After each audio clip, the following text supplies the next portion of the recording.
রুহি ছোট হাতে একটি গাছের চারা তুলে দাঁড়িয়ে আছে। পাশ থেকে তাকবীর এসে বলে, তাকবীর ভাই চল একসাথে গাছ লাগাই। রুহি হাসে। তারা মিলে একটি ছোট গর্ত খুঁড়তে শুরু করে। তাকবীর মাটি সরায়, রুহি চারা বসায়। তারা একে অপরকে সাহায্য করে। তাকিয়ে আছে। সে বলে, এই গাছটা আমি বড় করব, আমার মতোই হবে। সে হাঁটু গেড়ে বসে মাটিতে ছোট গর্ত খুঁড়ে। রুহি চারা বসিয়ে তা ঘিরে মাটি দেয় খুব যত্ন করে।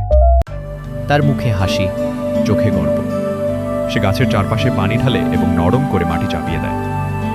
রুহি উঠে দাঁড়িয়ে গাছটার দিকে তাকায়, হাত দিয়ে আদর করে গাছের পাতা ছুঁয়ে বলে, তুমি বড় হও, আমি সূর্যের কোমল আলোয় একটি গ্রামীণ স্কুলের সবুজ মাঠ।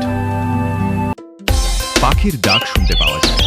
মাঠের ধারে সারি করে ছাত্রছাত্রীরা দাঁড়িয়ে আছে, হাতে ছোট ছোট গাছের চারা। শিক্ষকরা পাশে রয়েছেন, সবাই প্রস্তুত। তাকবীর ও রুহি মাটি খুঁড়ে একটি চারা বসাচ্ছে। তাদের মুখে হাসি, চোখে উচ্ছ্বাস। একজন শিক্ষক মাথায় হাত বুলিয়ে উৎসাহ দিচ্ছেন। ধীরে ধীরে অন্যান্য ছাত্রছাত্রীরাও গাছ রোপণ শুরু করে। কেউ মাটি সরাচ্ছে, কেউ পানি দিচ্ছে। শিক্ষকদের তত্ত্বাবধানে সবাই কাজ করছে একসাথে, যেন একটা ছোট উৎসব চলছে।